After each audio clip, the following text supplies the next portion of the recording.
कृष्ण भगवान को बाके बिहारी क्यों बोलते हैं? जानिए कैसे पड़ा उनका ये नाम। वृंदावन स्थित बाके बिहारी मंदिर भारत समेत विदेशों में भी काफी लोकप्रिय है। दूर दूर से भक्त वृंदावन आकर बाके बिहारी के दर्शन करते हैं। इस मंदिर में भगवान कृष्ण के बालस्वरूप यानी बाके बिहारी की आराधना की जाती है। लेकिन क्या आपने कभी सोचा है कि भगवान कृष्ण को बाके बिहारी क्यों बोलते हैं? अगर नहीं तो चलिए हम आपको बताएंगे कि भगवान कृष्ण का नाम बाके बिहारी क्यों पड़ा और इसका मतलब क्या होता है। बाके बिहारी कृष्ण का ही एक अवतार हैं और उनके इस नाम के पीछे एक पौराणिक कथा मिलती है।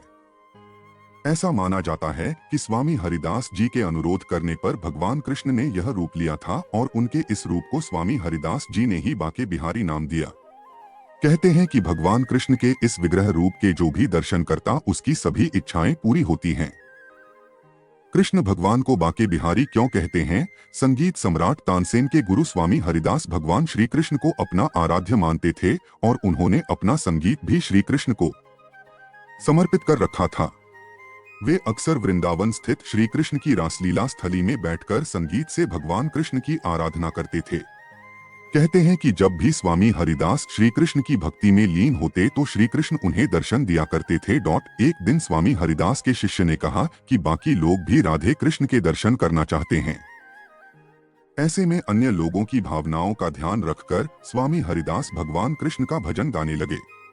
जब श्री कृष्ण और राधा रानी ने स्वामी हरिदास जी को दर्शन दिए तो उन्होंने भक्तों की इच्छा उनसे जाहिर की।